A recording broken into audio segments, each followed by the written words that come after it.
Good evening. I'm Susanna Dodgson, and I am hosting this discussion on faith and practice.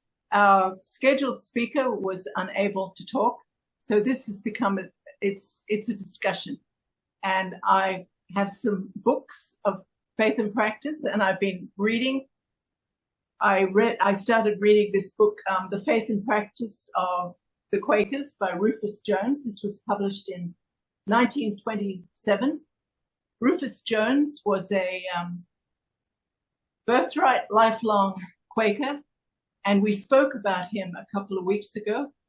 He wrote a book in 1920 after he started the American Friends Service Committee, what became the American Friends Service Committee.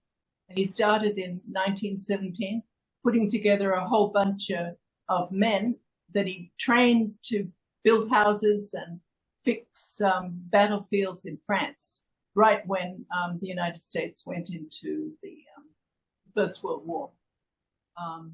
So he was a very interesting fellow. He was a professor of philosophy at Haverford College in Philadelphia. And he has a great sense of humor. And he also wrote he edited the version I've seen of George Fox's journal, which of course was written by George Fox with a lot of help from, I believe, Robert Barclay and other, I'm not quite sure who else, in like 1670, something like that. But Rufus Jones was like an expert on all of that. Now, the other person that the other book I have is Howard Brinton. Now, Howard Brinton was also a scholar, a Quaker scholar. And this book, he wrote this book, Friends for 300 Years, in 1965. But he also wrote a book called Guide to Quaker Practice in 1943. Now, these books were never bestsellers because, it's like a little dry. How are you supposed to behave? What you're supposed to believe? Well, one thing about Quakers is, of course, we believe what we believe. And that's what faith and practice is. You can download the latest Philadelphia Yearly Meeting Faith and Practice from the PYM website. It's if you can see that, that's it. You just go to PYM website, type in Faith and Practice. Now, they don't have the whole thing as a PDF, so you have to keep going through and scrolling through to see all the pieces. But you can see the sections. Now, what is faith and practice? What's interesting is that every yearly meeting has a faith and practice, which is not supposed to replace the Bible, because the Bible is whatever it is. But it's supposed to be how we believe what we believe and how we practice what we believe. Now, one thing I've always heard about Quakers is trying to figure out what Quakers believe is like nailing Jell-O on a fence or herding cats, because we're all a bunch of wild individualists and we all believe what we believe. And I have always understood that it's rude for someone to ask you what you believe, because it's really none of your business and none of anyone's business except for you and your understanding of the divine. So, we don't have people standing up and saying creeds. Here I am in Puerto Rico, and every Sunday at 8 o'clock, I go to the Episcopal Cathedral for an 8 o'clock service. They have wonderful music, and I also get to listen to Bible passages, which I don't normally read, which was interesting today. There was one about Philip going from Jerusalem to Gaza, and I thought, oh my God, it's in the Bible. How about that? However, the early Quakers, of course, were very religious, and they were very familiar with the Bible. And for the reason, and that's how Quakers happened. the Gutenberg press changed things in the 1500s, where suddenly people could read the Bible, and then you had the Reformation, and you had Henry VIII doing his thing, and you had Germany becoming Protestant on the east and various pockets. But it was all because you could read.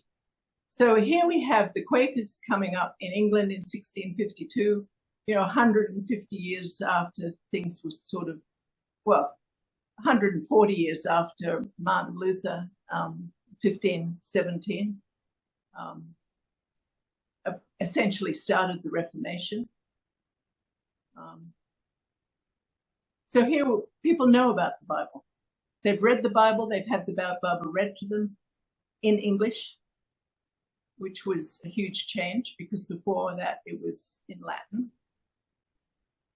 So here you have then the Quakers inventing a new religion. I mean, Protestantism had been invented by itself. Before the Reformation, there was one Christian religion, and that was Catholicism. And then after that, things splintered off. Oh, you had the Orthodox as well, but okay. But the Protestant religions didn't start taking off until the Quakers started in the 1650s. And then you had Methodists and Presbyterians, and of course, then you had the Anglican Church from 1539, when Henry VIII started sacking the monasteries. Anyway, that's just some sort of background as to where we come from, where we came into. And when did faith and practice start being written? Because every yearly meeting that I know of has their own version of faith and practice.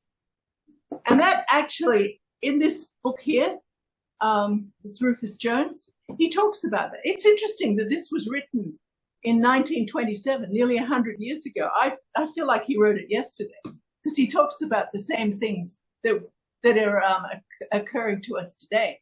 What he's saying is that what's very important in your relationship to the divine, to your spirit, however you define it, is that things change. I mean, for example, I grew up in Australia, and we had a black phone in the hall. And of course, everyone of my age remembers that. You just had one phone for the whole household, and suddenly everyone's walking around with their own cell, and they're glued to them. I mean, what an enormous change that is. And our faith and our practice have to be changing too. And they are changing. And look, I'm talking to you from, the tropics. How astonishing is that? That wasn't possible when I was young.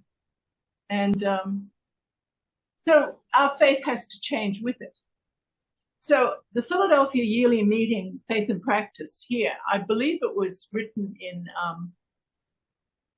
when was it, Lois? Was it 2018? When did we get a copy of it? I think it was 2018. Yeah, I think you're about right. It's about 5 or 6 years old, but there is an earlier version that you can download off the web. Do you remember when that was? Was it 2002, something around there? I can check that right now. So let me just go online and do that. See, this is very important, because friends are realizing things are changing, and you have to update faith and practice to understand that people think differently, they act differently, they live differently.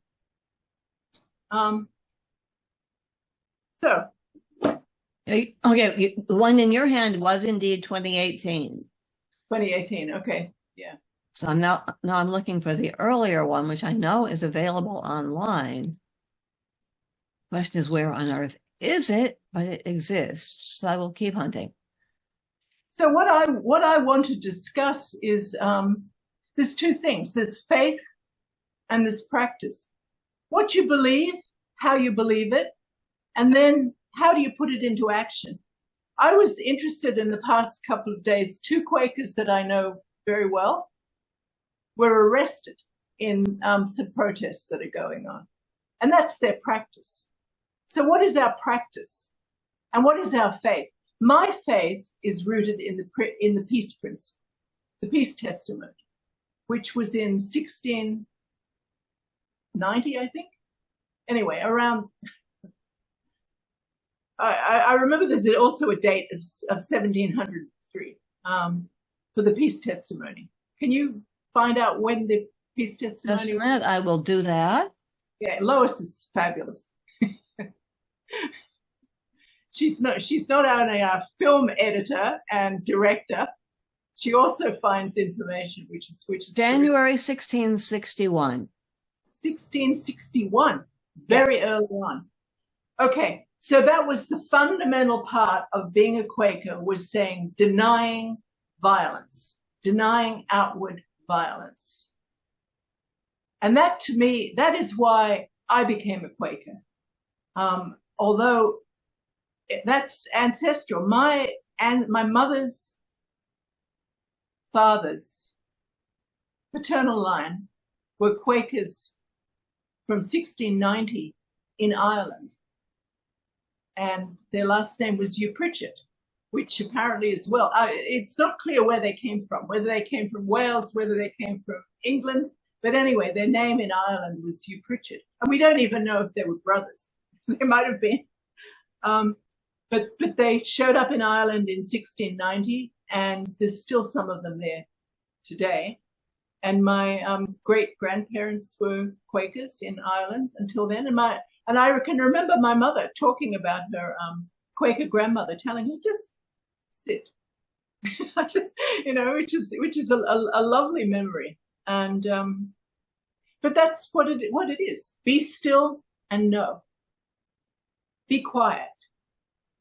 Wait for revelation, spiritual, God, however you see it. A Bible verse together today was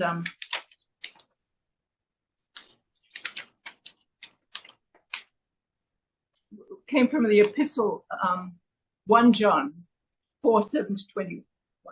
Beloved, let us love one another, because love is from God. Everyone who loves or is born of God and knows God. Whoever does not love does not know God, for God is love. I really like that, because one thing that's confused me, perplexed me for a long time, is why do some people care about other people that they'll never meet, they'll never have any connection with them? These people in no way affect the daily lives, and yet we care about them. I'm in Amnesty International, and of course this is all about letter writing programs and advocating for people. And as I said, I've been a Quaker. Well, I didn't say. I've been a Quaker since 1991, since the Iraq War. And I was just so disgusted by the Iraq War that I just left my church and said, okay, I'm going to be a Quaker. And I think it was the best thing I've ever done on a personal level. I think, yeah, I mean, there are individual Quakers that drive me nuts. People say, well, Quakers don't argue. I said, Quakers are the only people I argue with. What are you talking about? Yeah. But I mean, there we are. 2015. Okay. So you can download an earlier version. Mm. So I want to know what is it? What's your faith that makes you become a Quaker? What is your faith that makes you want to be a Quaker? Is it the peace testimony like me? Is it something else? What is it? Is it the need to be quiet? Connie, you look like you have an answer. I think for me, the idea that there's something of God in everyone really affects me. It's a touchstone for me sometimes when there are people who irritate me. So that's what works for me. That's right, isn't it? When you see that and you see that the light of God is in every human being, it makes you think differently.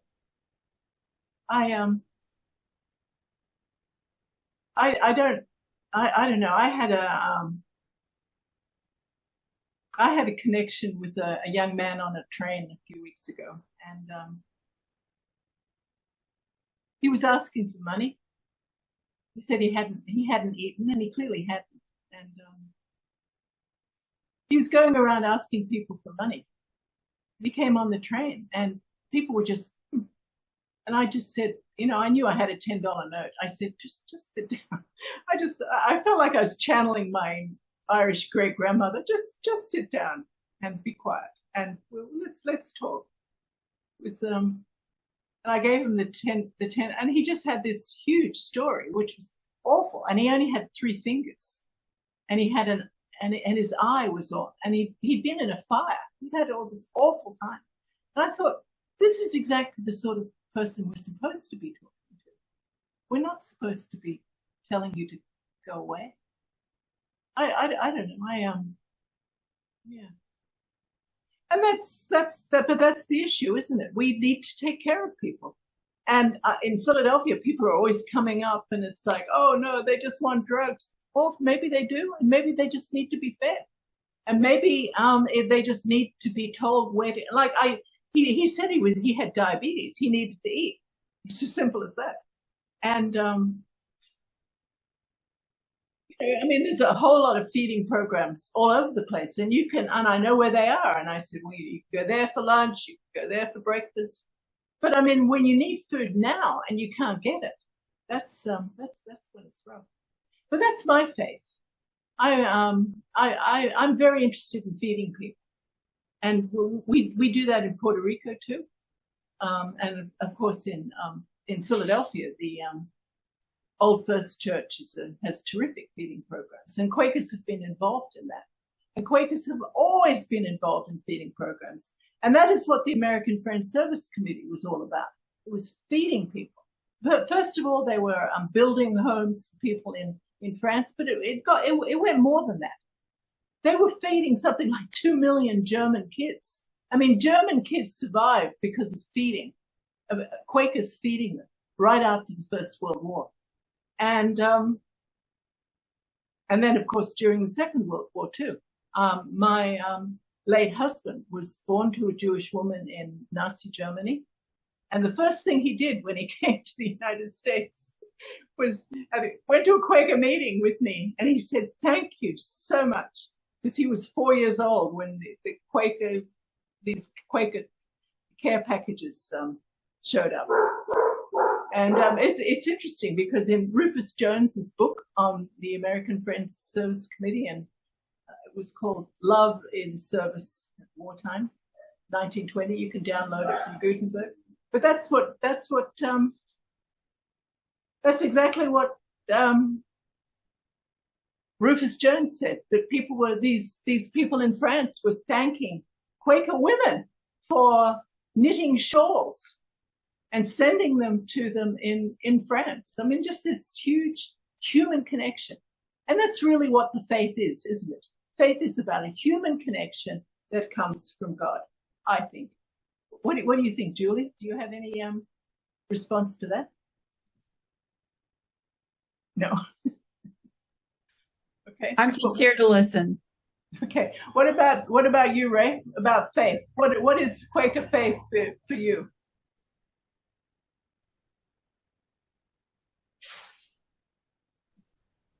It starts with God. God interrupted my life and said, here I am. Believe in me. And we did. I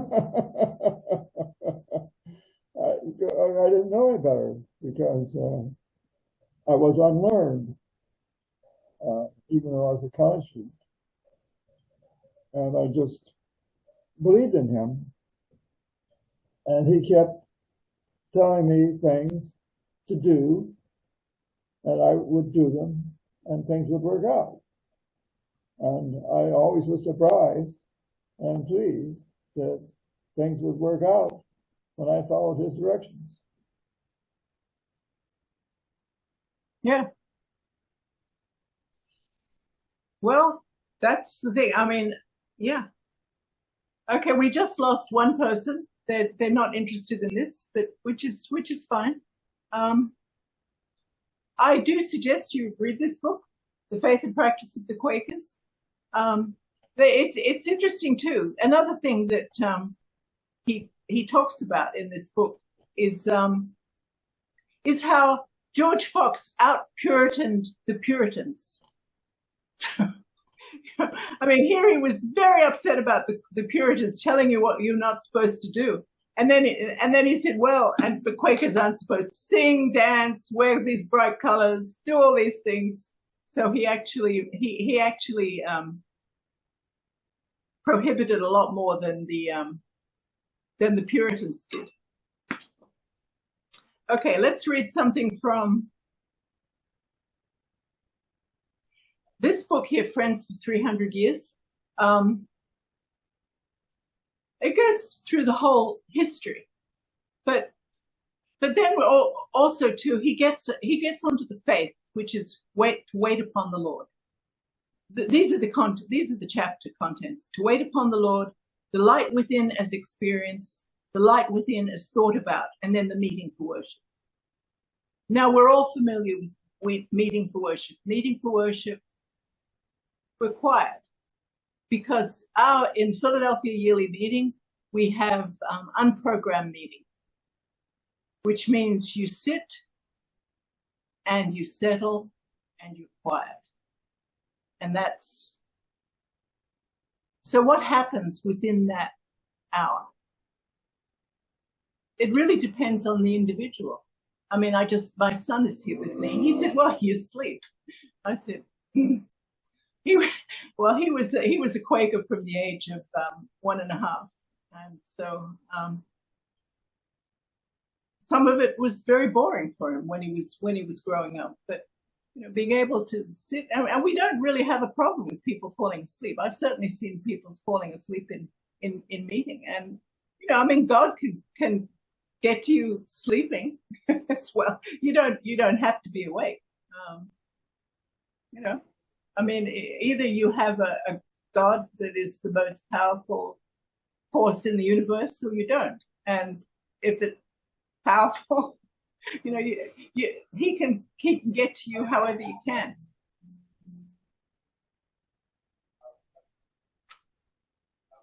But that's the issue. Waiting upon the Lord. After some time, I heard of a friend's meeting house at Exton at one widow's Farney's house. I went to it and found diverse friends who had come many miles, and when I came, I was confirmed that they were in that truth whereof I had been convinced, though they were so much derided by the world.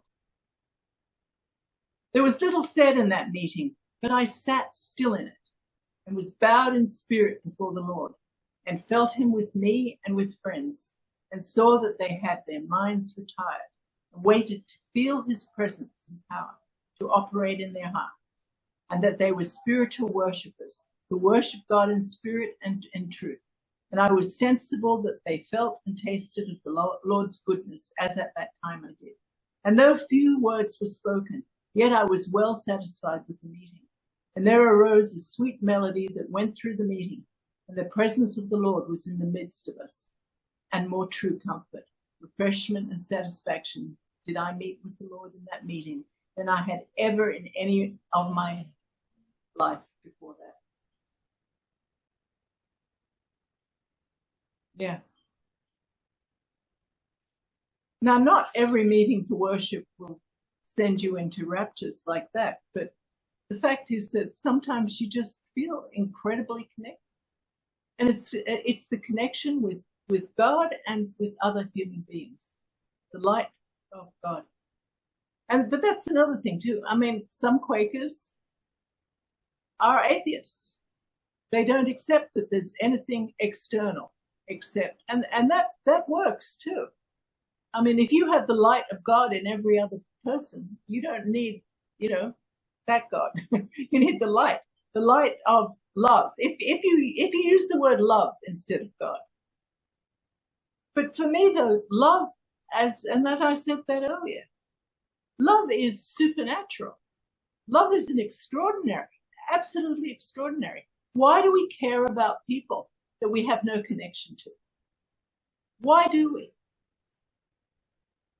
That's God. Whether you're an atheist or anything else, there's no reason that we should. I mean, plenty of people have no interest at all in anyone that doesn't benefit them. We've seen this politically in politics, not to mention any names, but we've seen it, and yet at the same time, we've seen people who really care about other people, even to their own detriment. And that's life's miracle to me. That is the biggest miracle, that we really do care about other people. So how are we doing?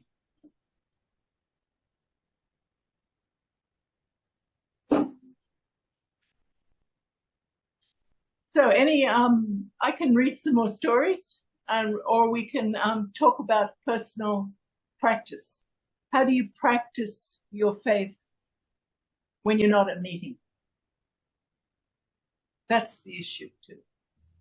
So when you're talking about, and that of course is in faith and practice. So faith and practice is supposed to give you a framework for how to be a Quaker without a creed, without people around you, to be constantly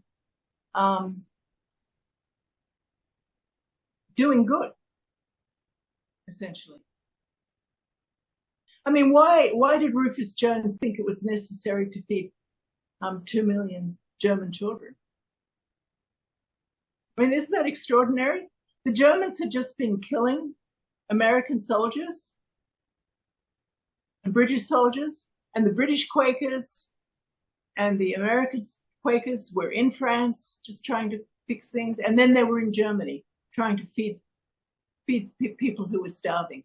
After the First World War, between the two wars, even when Hitler was in power, they were still feeding people. And then after the Second World War too, they continued. And the British and the American Quakers shared a Nobel Peace Prize in 1947. And Rufus Jones died in 1948. But his brother-in-law, Henry Cadbury, accepted the Nobel Peace Prize for the Americans, and I don't remember who accepted the prize for the British Quakers.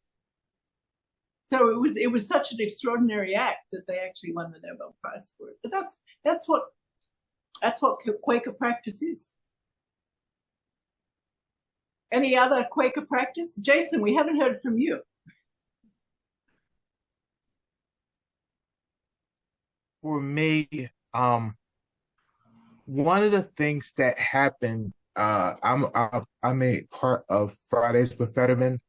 I'm on the organizing committee. Okay, great. So one of the actions we had was we went to Fetterman's office in Philly and DC. The people in DC actually talked to Fetterman, but he was not. He did not meet our demands to push for a ceasefire in Gaza. So we got arrested in Philly and in DC. I think one of the things I realized as I was getting arrested, after we got arrested and we were getting processed, not half, I think, but a lot of the people there were Quakers. Like George Lakey was there, he joined us. He was arrested. So it wasn't just like a action, it was emotional. There was a spiritual part to it. It was a lot of different things. That things came up that I think would come up. And it's kind of like, what is it? Is it James that he talks about in the New Testament? He talks about faith without works is dead. Right. I really try to focus on the work. And I think that for me, that feels right. So there's things I do to practice outside, but most of it is really directed toward really helping other people. And I think that's where that's where the spiritual meets the empathy for others. And I think that that helps me in my faith. I think that's how I practice my faith most. Well, that's the thing. I mean, I believe it's the books are called Faith and Practice because the faith is your that's the base for your practice. You're not going to have the practice isn't going to work if you don't have the base and you don't have the understanding of why you're doing something. Like, for example, you're not going to these demonstrations just to hang out with people, which of course some people do. You know, but if you have the faith and you understand what you're doing and why you're doing it, and you understand too that it's not a political action, that's very important. To me, it's religious, you know, because violence is wrong. I utterly deny outside violence. I utterly deny gun violence. I utterly deny guns. I deny every kind of killing. And there's no two sides about killing. You don't kill people. It's as simple as that. And I don't care who they are. I do not want people to be killed. So I'm not going to come out and say, well, you know, they're the bad people, you can kill them. That doesn't work for me. You don't kill anyone. It's as simple as that. And that you know, my background, my father's father had 9 first cousins killed in the First World War, and in the Second World War, he only had my father had 1 first cousin killed, mainly because he didn't have any relatives anymore because they were all killed in the First World War. And so I grew up in the shadow of the Second World War and the First World War with this awful destruction. And for me, I just can't imagine anything worse. So naturally, I went to Germany and I married a German who'd been trying to kill my family. But except his relatives had, and maybe he succeeded. But that's the thing. You know, when it's interesting because the trauma from war, I mean, that's like 3 generations. So what's happening in Ukraine at the moment? I mean, I've really been upset about what's happening in Ukraine. These people are going to be suffering for 1, 2, 3 generations, the ones that are surviving. This is not going to be forgotten. Suddenly, you know, Russia pulls out, oh, well, what the hell, everything's fine. That's not going to be like that. This trauma will continue for generations. And as a Quaker, I just think that if we can do something that can stop it, we have to, because that's our faith. And the practice is not to run around saying, oh, this is terrible, but to actually do something that's helpful. Now, I'm not a demonstration sort of person, but I'm a writer.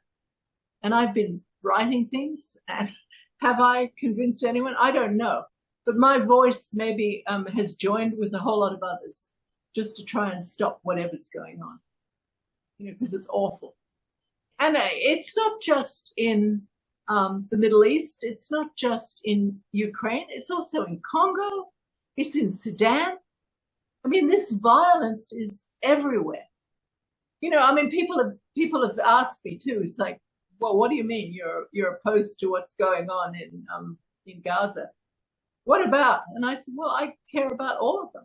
I want it to stop everywhere. I mean, there's no whataboutism. It's all awful, absolutely awful. Now, Quakers, with our faith and practice, we have been really horrible at stopping wars. I mean, we're pretty good at mopping up afterwards. But of course, we don't know what wars we've stopped, because when something doesn't happen, You don't know. You don't know if you've stopped it or it wasn't going to happen anyway.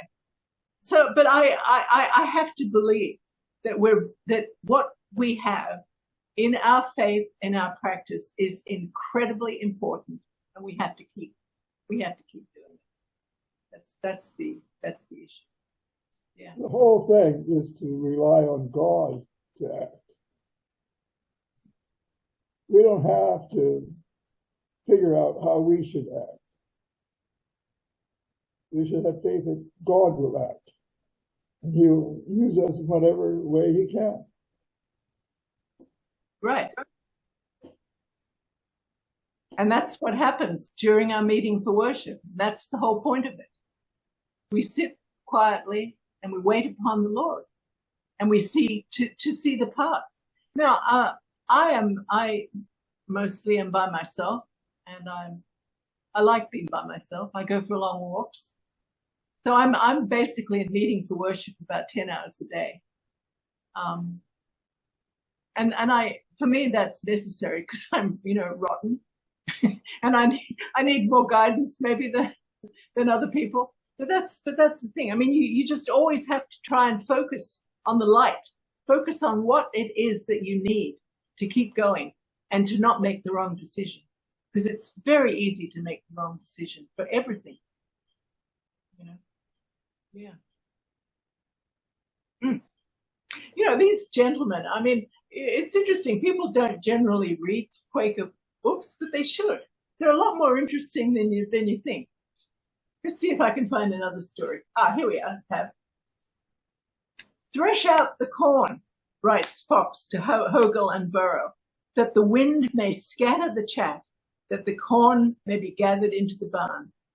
The barn was the meeting for worship, to which the threshing meeting served as an invitation. That's something else, threshing session. Well, we'll talk about that in a minute. The public work of these friends was important at the first stage in the history of many friends' meetings. The meeting for worship was less spectacular, but it contained the real life and power of the movement.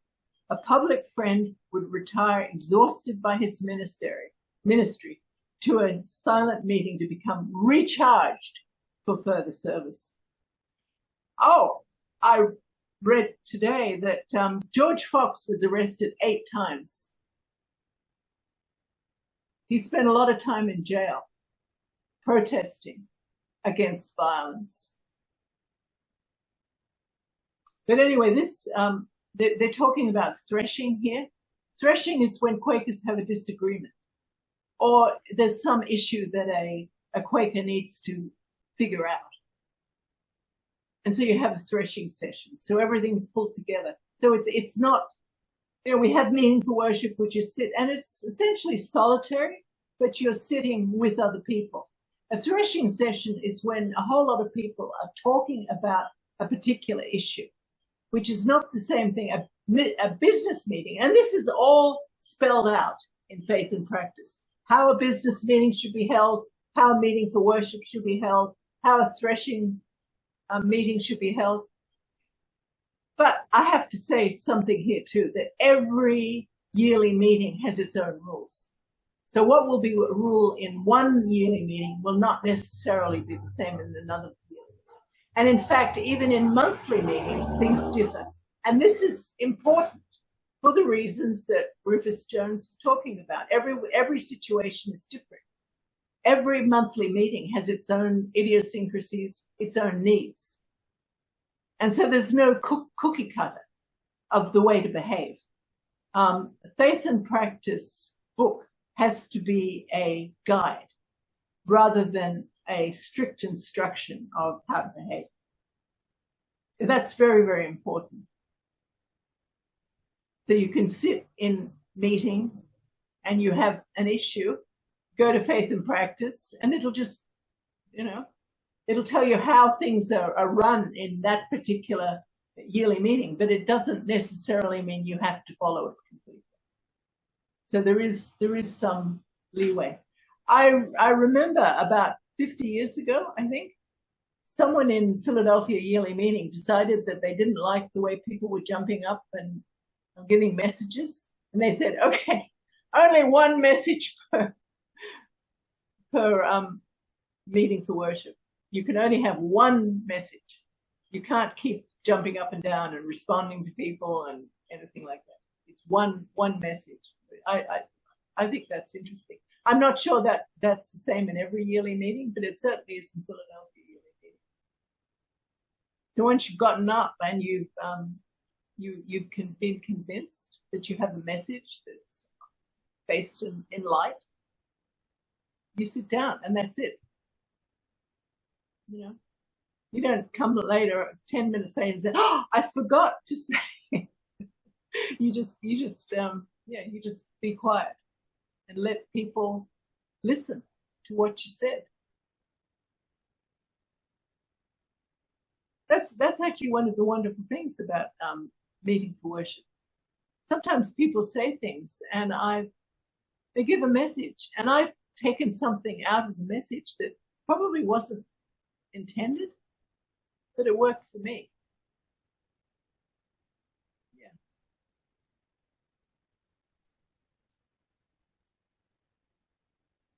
Now, Howard Brinton and Rufus Jones were mystics in that they believed, and Florence Nightingale was a mystic, and what they understood was not that you're praying to God. God is actually becoming part of you. That is what I understand is what a mystic is. So it's actually when you're praying in the light, when you're sitting in the light, you're becoming one with the divine. You're not lesser than the divine, you become part of the divine. Which is maybe you can talk about this, Lois. I think you understand this more than I do. I think Ray has more experience than any of us. Ray has personal conversations. And that is the core of being a mystic, is that you can go to the divine and you can say, what's going on with my life? And you get an answer. Most of my conversations with the divine have been initiated by him. He had an issue with me and he wanted to deal with it. And I was perfectly happy to have him deal with it.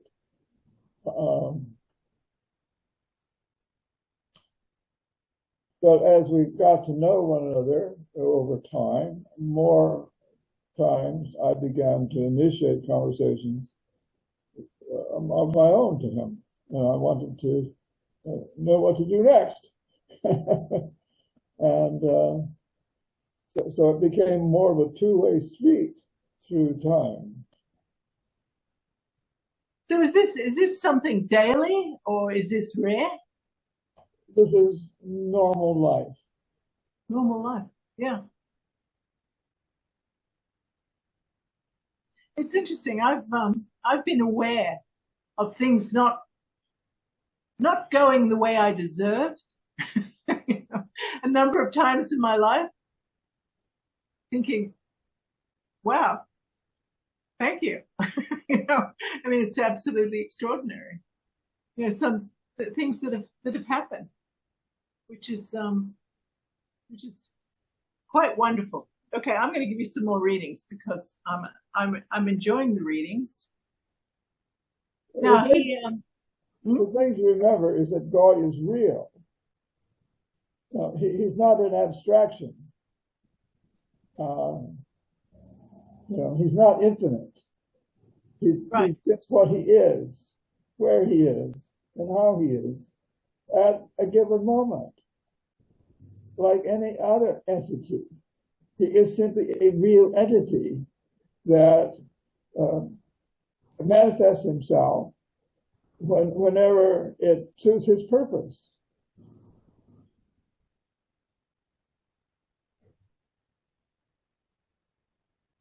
It's the I am, the Alpha and Omega.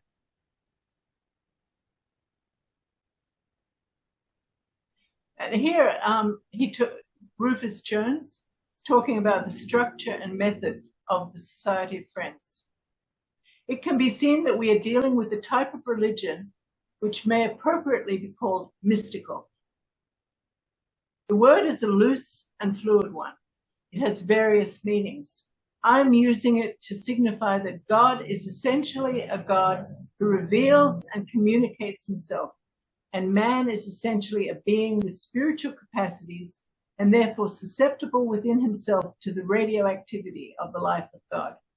The division of the universe into a hard and fast two-world system, an undivine half down here, where we inhabit, and a supernaturally divine half yonder, where he dwells in remote and solitary splendor, is a crude and medieval way of thinking.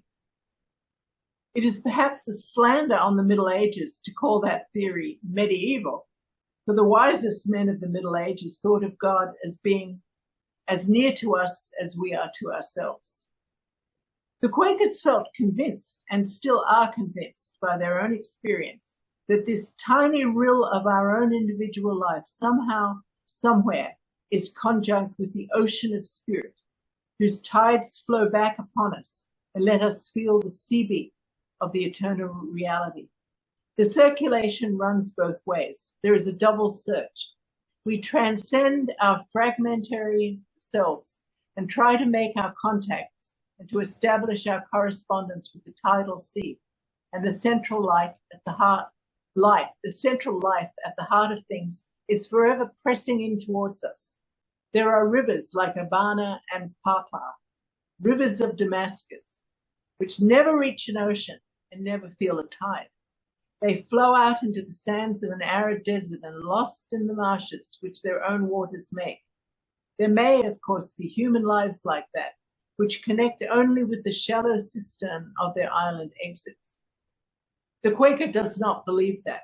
He holds a working faith that we all touch deeper life and are within hail of that immortal sea that brought us hither. Isn't that beautiful? Yeah, I like that. Now, it doesn't mean you have to believe that, because, you know, we're Quakers and you can believe what you want to believe, but this is what Rufus Jones believed. And it works for me beautifully. That being so, the religion of the Quaker is primarily concerned with the culture and development of the inward life, and with this direct correspondence with God. The Quaker genius, if he has any unique genius, will quite naturally be displayed in contriving ways and methods furthering this primary quest. Organization and external systems will not interest him very much. He will take most naturally and most kindly to ways of worship that encourage and assist mystical experience. This tendency is clearly seen in the entire form and structure of the Quaker meeting for worship, which is on its deepest side the central feature of Quakerism. The meeting has as little organization as is consistent with order and group procedure. The room in which the meeting is held is usually very plain and simple. There is nothing to attract attention or to distract the mind. There are no loud colors, the walls and the seats being very quietly toned. There is usually no desk, no focal point from which special exercises may be expected to emerge. In many meeting houses, there are some seats slightly raised in front, facing the main congregation. Here those may sit who are most likely to take some vocal part in the meeting. In some instances, the seats are arranged in a square with raised seats on at least 3 sides of the house, so that expectation will not be turned in any one particular direction. In meetings of this type, there is no fixed order of service, no chosen leader, no august figure. The meeting is a spiritual democracy, and the messages on any given occasion, if there are any spoken ones, may come from any person there. The meeting will not usually begin with any words, though there is no unvarying rule about it. As the meeting is held primarily for worship and communion and not for talk, it is apt to begin, as one would expect, with a time of hush and quiet. What Rudolf Otto has called the numinous experience is here in evidence. That is the experience of divine presence. There is a moved and overbrimming state of mind. It is not exactly thinking, not perhaps quite meditation. It is what old friends used to call centering down. We still call that 100 years later. That's what we do. We center. There is a unification of the interior life in which the rational and emotional powers, together with the bended energies of will purpose, are fused into a waiting and expectant attitude. At the best, there is a corporate sense of overbrooding presence, a feeling of awe and wonder, and a straining forward of spirit to join cooperatively with the invading life and spirit. It is a mystical group experience of a mild and unecstatic type. Each helps all, and all help each. Healing, vitalizing currents seem to flow from life to life. The heart burns with joy, and often faces shine with the light from within.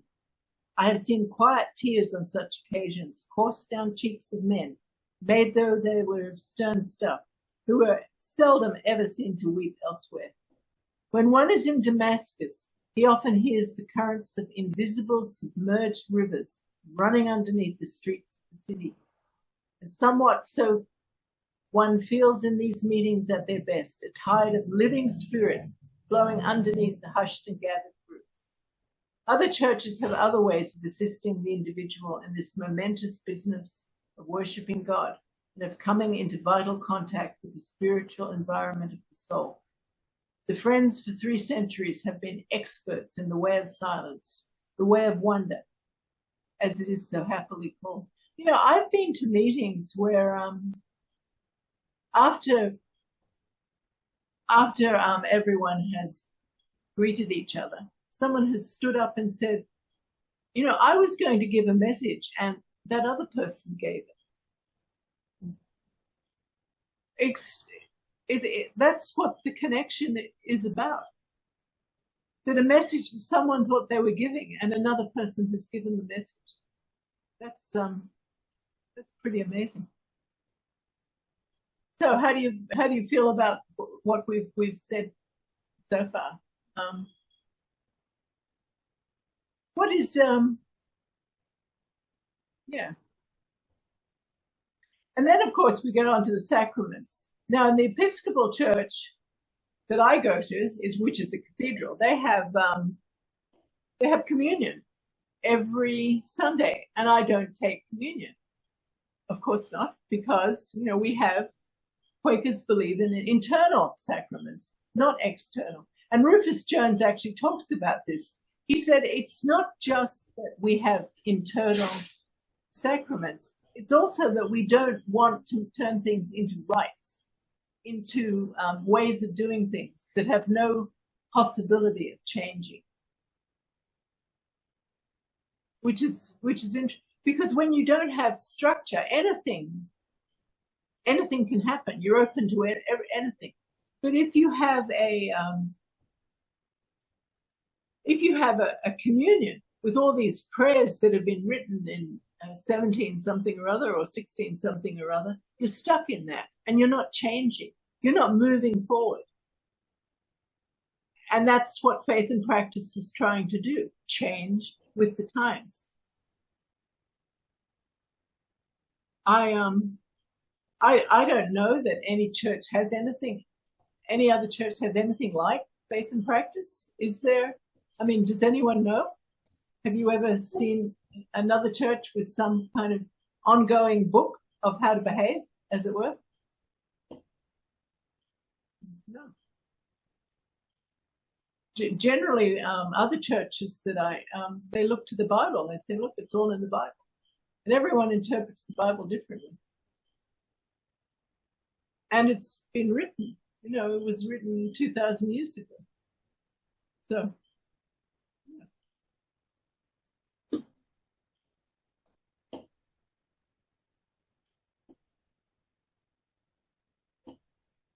So, Howard Brinton also talks about the meeting for worship.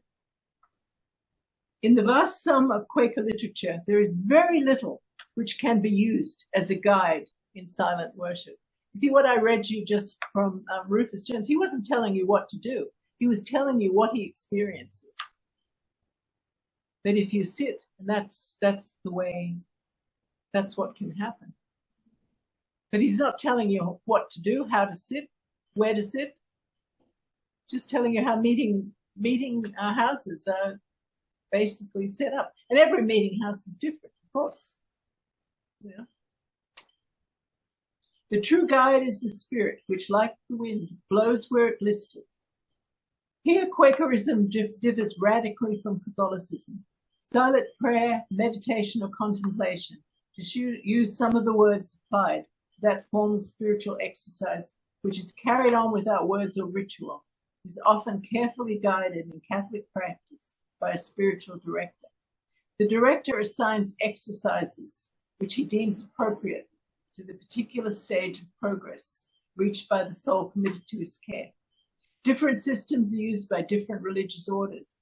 One system, the Ignatian, involves first an exercise of memory, then an exercise of understanding, and finally an exercise of will, in which an oblation or offering is made involving sacrifice.